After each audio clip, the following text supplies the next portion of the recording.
So, folks, I'm here to let you know I was on another episode of the Transatlantic Call-In Show. It's a show hosted on The Line, and it's a show for people to call in and ask about different trans topics, trans news, ask for advice, or want clarification on an issue, or even want a spicy debate. So, all kinds of different people call into the show. It's really, really cool. And on this particular episode, I was co hosting with Dr. Ben, and it was an absolute delight. And, I think some of the best content that I've put out there. So do check it out. You can actually find a link to the full episode down below in the description. And I hope you enjoyed this call, or you do enjoy this call rather, because I've really enjoyed all of my episodes on the line, and I really hope you guys do too. The Transatlantic Call-In Show program is broadcast every Thursday.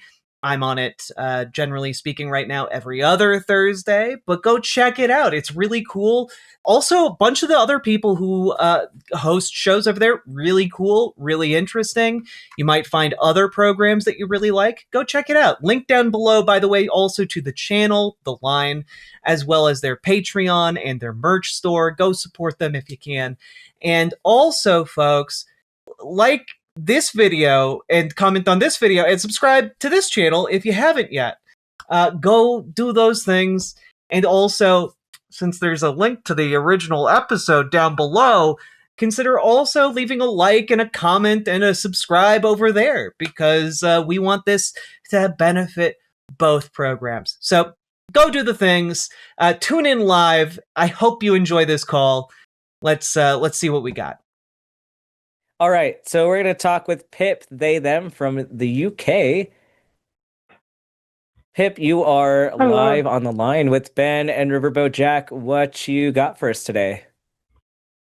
Hello there. Can you hear me okay? We can hear you great. Yep. Awesome.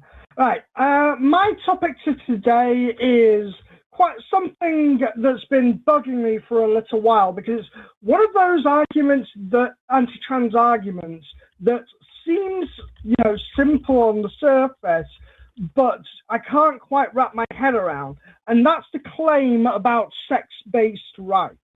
Because while we can say till the cows come home that sex is a bimodal spectrum, and that it is not nearly as simple as many people would like it to believe, the primary gender critical talking point seems to continue to hammer home that the social segregation that we have in places like changing rooms and bathrooms and single-gendered facilities are all based on sex.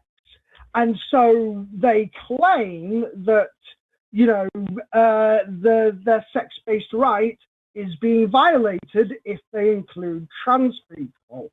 And that's just something that I don't feel I have an adequate counter for, because it always feels like if I try and bring up, the complexities of sex, or how gender is, a great defining force in a person's identity, it always feels like it's answering a different question to the one that is asked, if that makes sense. Yeah, I think the way I would approach this is with actually pushing back and saying that those aren't sex-based rights, those are gender-based rights. Like, those are gendered spaces and not sexed spaces. And like, a great way I like to trap people in this is like, let's talk about bathrooms. Like, how do we enforce segregation of bathrooms? Like, what factors do people rely on with that? It's almost always presentation and assumptions made about people, which is assumptions about their gender, not necessarily about their sex. So unless they're going to start genital inspections, karyotyping, that kind of thing, like in order to use the bathroom, they are not making a sex-based distinction. because then they would have to back that up and say, like, here's how we are demonstrating the sex-based distinction. Well, that's not what they're doing. They're making assumptions, which I think relate more to somebody's gender expression than they do with their actual sex. So that's how I would do it. Jack, what about you? Yeah, I like you were saying really succinctly, like these people are trying to create a seemingly obvious reason for why their particular brand of discrimination is actually totally full of merit, and they're using a semantic trick to try and do that. It is not, in fact, their position that they want or are looking to actually make spaces that are patrolled by sex. They are, in fact, using gender as a proxy for that. Um, it's just a way for them to launder their talking points. Yeah, that makes sense. And yeah, as Ben said, there isn't really an accurate way to understand it, or rather enforce it, except through basically vibes. Because, what they expect is that they can always tell. They always have this stereotype, this model in their mind of all these masculine traits and all these feminine traits that people cannot escape from. When, as we've seen with Aman Khalif, this is complete bullshit. Someone can be a cis woman, look vaguely masculine, and the second someone points a finger and says that's a man, they instantly believe it, and they'll take whatever confirmation bias it takes to, confirm that, to enforce that, wrong assumption. And they are literally just guessing and will not accept that they are indeed wrong. And I think that it's also weaponizing a very distinct social bias in that we are so used to what is typical. We are so used to people with a penis going here, people without one going there, that it becomes second nature, and it becomes difficult to really question if it's necessary at all. And again, because that's the norm, that people tend to roll with it. And I think the amount of weaponization of that is what really needs to be challenged, in that, gender really is the defining social factor, because it's all based on expression and typical traits. And anyone who says they can magically tell, what sex someone has, even if they are presenting as 100% femme, is completely lying. Yep. Yeah, and I do want to just mention the fact that a lot of those assumptions and a lot of those masculine and feminine traits, as people would say that you can't escape them, a lot of that is based on a Eurocentric view of beauty standards and feminine standards, masculine standards. And so overwhelmingly, if you took the people, I mean, and you can do this like with the people trying to, like, being called out for like supposedly being trans, a lot of those people are like not white. And so it's wild how a lot of these just human traits, like, these are traits that people can have on a spectrum, and any combination of them, and it's just like to assign those things as male or female when it's just these are human traits. It's like the same thing when people take character qualities like uh logic versus emotion or whatever and say, well, one is masculine. Like, no, these are all human things. Like, stop pretending like there's this separation that doesn't need to exist. But I know I've called out some gender criticals for using some racist messaging, and that's a lot of what's happening here too. Like, establishing these rigid categories for people just doesn't work out well. And history does not think kindly of people who have made those distinctions in the past. So Yeah, and I would just add, it's Yeah. in our society, like, people typically informally patrol and like control the status quo of like other people's gender identity. You can think of like schoolboys making fun of each other for acting like girls or whatever. That's like just an I know example. that. Yeah, exactly. And this is the gender criticals. What they want to do is formalize that informal policing that happens, in all a myriad of different ways. They want to formalize that to have, a actual policing of these status quo ideas of what it means to be a man or a woman, and it's a desperate attempt to regain a kind of idealized status quo from the past that never was actually like a real thing. It's kind of an appeal to a um, fictional period of time.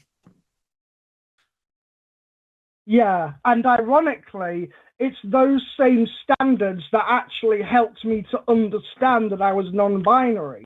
Because growing up, the word gay was used as a stick to beat me over the head, and it was almost universally attributed to feminine traits, to the point where I couldn't even let myself look at a commercial for quote unquote girls' toys for fear of being called gay. And nowadays, I'm embracing that femininity. I'm embracing that genderqueer chaos incarnate, as I like to say, and I'm a lot happier. And while I will still generally use like men's facilities for the sake of keeping the peace and not drawing too much attention, I really do not want to be confined into the box of masculine and feminine stereotypes. And in fact, it's the gender critical people who, as you say, are enforcing that, because they are enforcing, cisnormativity on, they say that they are, don't want to quote unquote trans masculine women or feminine men or so on and so forth. And yet they're doing exactly that. And as we've seen with both Imam Khalif and Michelle Obama, any non-white person who looks vaguely masculine is now instantly classified as a man without any due reason whatsoever.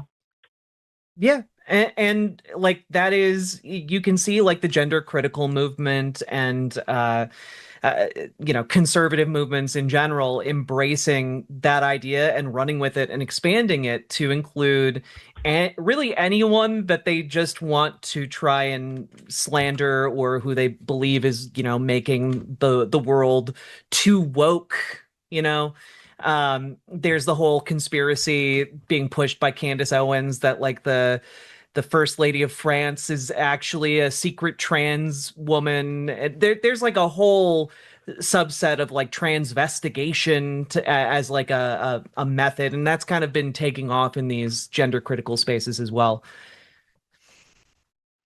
Oh yeah, that's absolute. That can actually be hilarious because there are so many people who are even J.K. Rowling herself has been transvestigated and called a man because of the shape of her jaw, and that's just how utterly batshit it goes.